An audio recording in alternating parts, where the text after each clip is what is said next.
今天是2025年11月18号，乌克兰抵抗侵略的第1363天。昨天俄罗斯全域战损人员1160人。17号，俄军集结多支精锐部队，对乌军发起了75次猛烈进攻，试图彻底控制战略要地红军城。凌晨5点，俄军第90师以2个坦克连为先导，从城北工业区突袭，一度攻占了城西的变电站，战线向前推进 1.2千米。面对俄军攻势，乌军第59摩托化步兵旅和第3突击旅依托地形优势，死守核心区域。这两支部队自2014年便驻扎在此地，对城区的街道布局了如指掌。总参谋部直属第425营随即增援，驾驶装甲车实施快速机动、围堵、标枪导弹和豹2坦克，组成立体防御火力网，死死锁住了俄军推进的线路。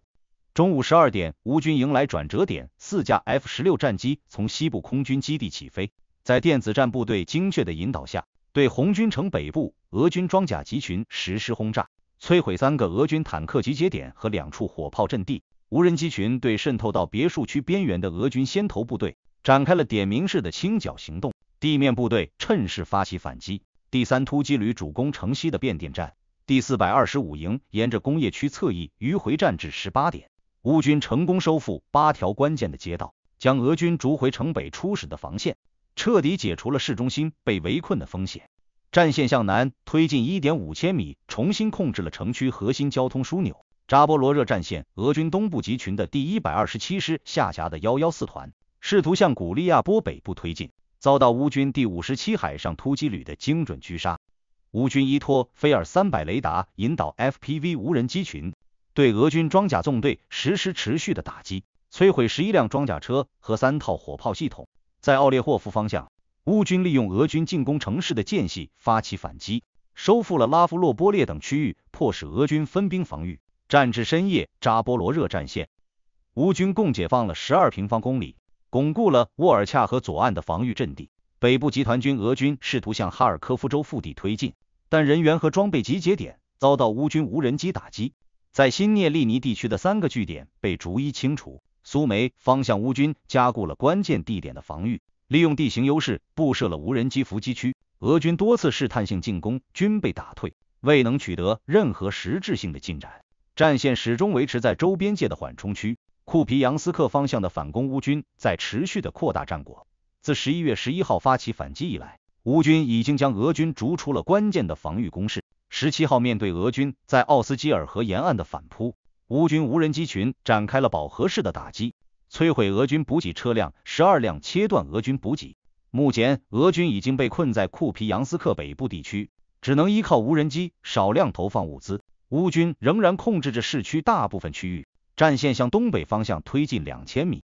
库尔斯克战场，俄军几乎倾巢而出，试图一举突破乌军的防线。凌晨4点，俄军第4近卫坦克师以3个坦克营为先导，从库尔斯克北部奥廖尔方向发起猛攻，一度突破乌军前沿阵地，战线向南推进2000米，逼近了吉尔金村核心防御地带。面对俄军的猛攻，乌军第7突击军和亚速第1军等协同作战，依托预设的攻势顽强阻击。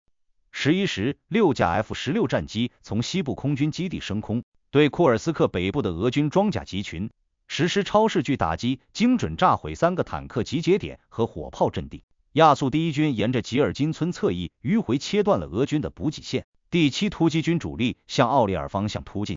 战至傍晚17时，乌军成功收复吉尔金村、洛佐瓦亚等关键据点，战线向北推进2000米。清晨6点，在别尔哥罗德战场，乌军使用战术导弹袭击了南部的火力发电厂，造成俄军能源基础设施严重受损。该地4万居民陷入停水停电的困境。面对俄军第2集群的反扑，乌军依托地形构建防御体系。FPV 无人机群对俄军渗透部队逐个打击，成功遏制了俄军的进攻势头。中午13点，布良斯克方向乌军巴尔斯无人机群突袭俄军后勤仓库和铁路枢纽，摧毁12辆补给车和3组铁路信号设备，切断了俄军向库尔斯克前线物资运输通道。俄军多次尝试修复交通线，均遭到乌军无人机的持续打击。凌晨3点，赫尔松战场，俄军试图乘坐冲锋舟，从第聂伯河右岸向赫尔松市区渗透。乌军暗防雷达，精准锁定目标，动用反坦克导弹和迫击炮，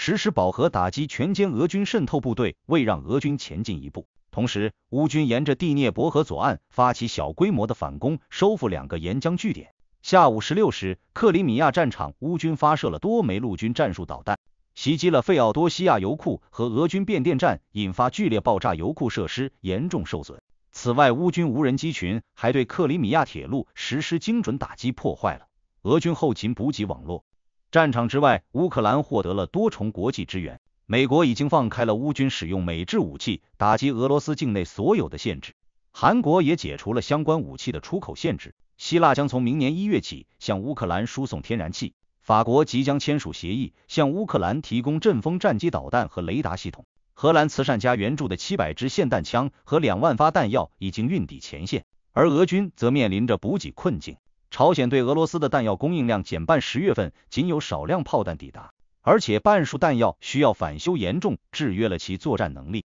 今天的视频就到这里，大家有什么观点和看法，欢迎打在评论区留言讨论。感谢您的观看，我们下期再见。